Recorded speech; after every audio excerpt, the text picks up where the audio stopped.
Senator Santorum. Thank you again, Madam Chair. And it's a pleasure to be back. You've heard this line from Ronald Reagan talking about I'm here from Washington. I'm from Washington. I'm here to help. I'm coming from Washington, and I'm asking for your help. I spent the last 35 years of my life. I got elected to Congress back in 1990. Served 16 years in Congress, ran for president a couple of times, and have commentated on things going on in Washington on all the major cable news networks for the last several years. And I will tell you with a matter of certainty that Washington is not going to fix the problems that it is confronting right now. I left the United States Senate, and I think that the national debt was between $6 and $7 trillion. It's $36 trillion. It's growing $1 trillion every 3 or 4 months. And nothing, you can talk about DOGE, but let's just be honest. President Trump isn't talking about cutting 80% of the budget is off limits. Can't touch it, according to him. Even if you cut the other 20, cut everything, we're still running a deficit. So the idea that things are going to fix itself in Washington. In addition, I will tell you, when I first came to this idea, I was not for it. I was a little concerned about how it would work. Never heard of this before. What's this Article 5 thing about? I'm sure many of you, when you first heard about it, felt the same way. And I was hesitant. And it really was watching the last 3 presidents that convinced me that not only was the economic train running out of control, which is going to lead to a fiscal collapse of the country at some point, but we have presidents who increasingly think of both parties that they can wave their pen and change the law at their whim. As a member of the Senate and Congress, even though I ran for president, I never believed that was the case, and I don't think it is the case. And the Constitution doesn't say they can do that, but they continually push. And they continually expand the power of the executive branch. This is a danger to the republic. How did this happen? It happened because this Constitution isn't the Constitution we live by anymore. This Constitution was changed. It was not just changed structurally, as I happen to believe the most important amendment change in the country, and I'm biased because I was a former senator, was the 17th Amendment. And the 17th Amendment, prior to that, you appointed United States senators. And as a result, you controlled what was going on in Washington, D.C. You gave that up 100 years ago. And look what happened from the time the Senate became popular elected to now. Prior to 1917, when they changed the rules of the Senate, prior to 1917, if you look at the size of the federal government, it was minuscule. At 1912, when the amendment actually passed, the only debt was about $150 from the Spanish-American War. There was no debt. Washington had nothing to do with the lives of the people here in Ohio, almost nothing. But that changed when senators had to get votes from the people. Prior to 1912, in order to pass a bill in the United States Senate, every senator had to agree to vote for it, to vote, not to vote for it, just to vote. Guess how many bills came up for a vote? Not many. The filibuster rule that was instituted back in 1917 was an amendment to allow things to get through the Senate. It only required 2/3 instead of 100%. In 1975, that was changed to 60%. And here's my concern. There's only been 3 times in the history of our history since 1917 where one party in the United States Senate has had a supermajority, a filibuster-proof majority. Only 3 times. It's hard to believe, but it's true. And all 3 times, it was the Democratic Party. And what happened during those times when there was no governor left on one party control? What happened? The first time, the New Deal. The second time, the Great Society. And the third time, Obamacare. You allow for majoritarian control of the Senate. You have opened up the spigots of government power in Washington beyond anything that we've ever even contemplated. And why do I say that? Because if we don't do something now to start putting structural restraints on Washington, we are going to lose any kind of federalism that's left in this country. Senator Mitchell was at a convention that we had, a mock convention in Williamsburg representing Ohio.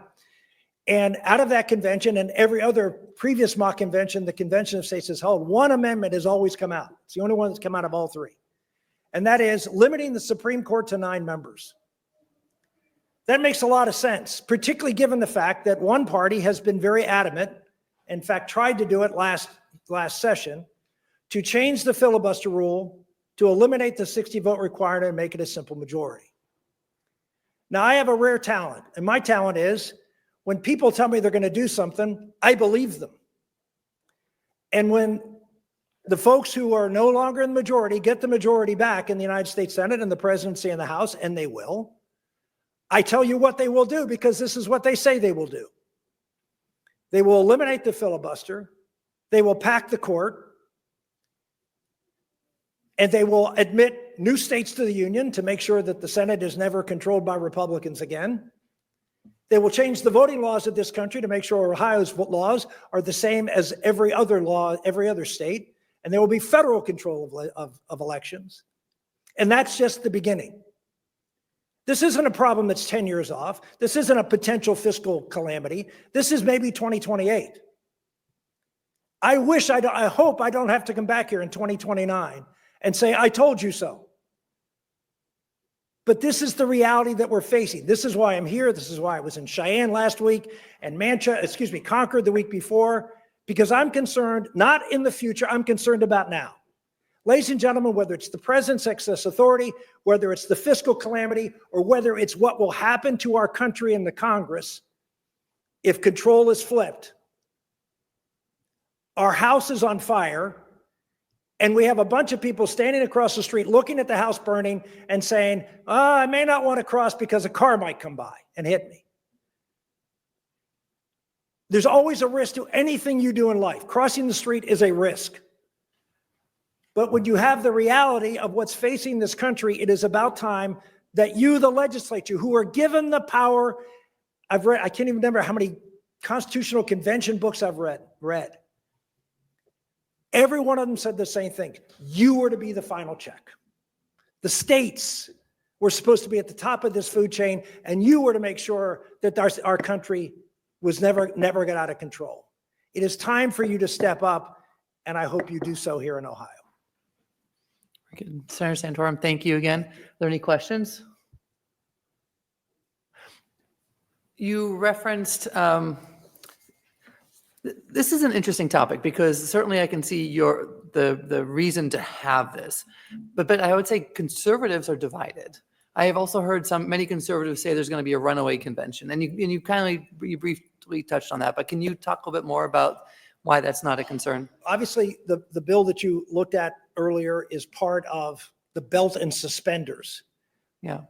But recall, this provision was written by the founders back in 1787. They knew all about conventions of states. 1787 convention was a convention of states. Every state got one vote, no matter how many delegates they had there. Prior to that was the Annapolis Convention. Prior to that, there were 20 or 30 other conventions. How the colonies operated before the Articles of Confederation was conventions of states. In the Constitution, there's a provision that says a trial by jury. Does anybody question what a jury trial is? Well, it's not defined in the Constitution. Does anybody say, oh, well, we don't know what a jury trial is? How do we know the Constitution? Well, because it was a well-known, understood thing at the time. It was part of how the government operated, just like how the courts operate. There was precedent galore on how state conventions operate, conventions of states operated. And so what do we know about those? What we know is that they're called for a specific purpose or for a general purpose. The Annapolis Convention failed in 1786 because it was called for a limited purpose, and the states there said it was not broad enough to deal with the problems confronting the Union. We had a convention of states not too long ago in this country called the Colorado River State Convention. It was to allocate water resources for the Colorado River, and the states involved with the Colorado River called for a convention by resolution. The states appointed commissioners. They went to the commission. They negotiated a settlement. They sent it out to the states for ratification. There was no question of a runaway convention that they were going to ban abortion in the states. No. Why? When you pass this, if you pass this resolution and you send it over to the House and they change 2 words, does it become law? No. You have to send it back because the language has to be exact. Same with any bill. Why? Because it is the language that governs the subject matter at hand. And if it's not the same, then you don't know what the law is. Same here.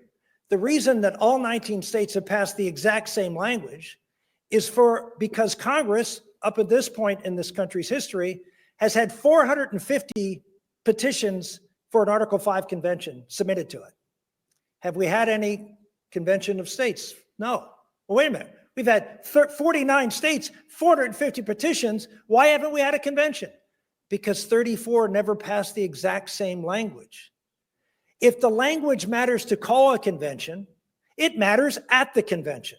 You can't say, well, you can't have a convention unless you all agree on what the subject matter of the convention is, and then get to convention and say, well, the subject matter doesn't matter. It's absurd. It's ad absurdum, as we'd say in the legal profession.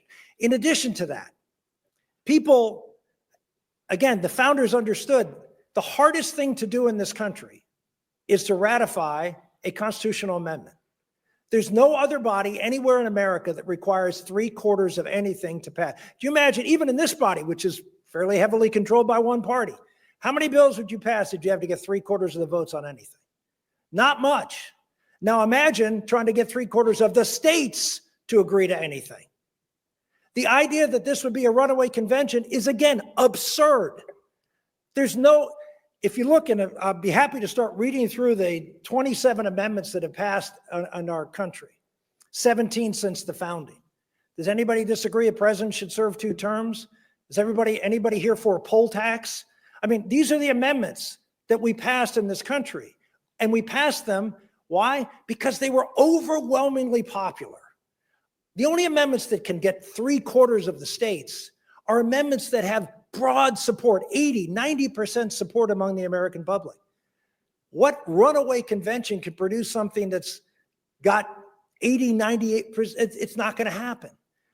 So there are, the founders put the ultimate restraints, 3/4, and remind you that you need 3/4 of both legislatures, and a legislature doesn't have to vote against it.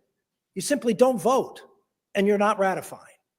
The easiest thing for a legislator, I know, to do is not vote. And so this is hard.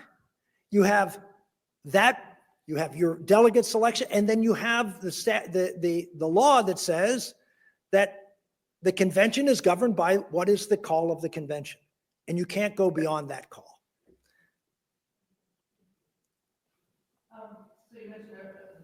Excuse me, there are 19 states that have already passed this language exactly as it is Correct. presented.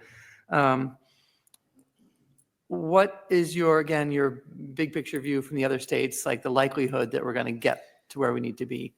You know, we have probably 5 other states right now that are actively, I mean, they're introduced in almost every state. Yeah. But as far as states that it's actively going through the process right now, I think we have 5 other states. We feel very, very good about North Carolina. Mm-hmm. We think we have an excellent, a very good chance in Kansas, and the same with Iowa. There's 2 other states, Montana and Idaho, that are also actively considering it at this point too. Okay. And then final question I have is, and I think there's really no time limit for the states to pass the same resolution, or is it there? Okay, so it could happen over the next.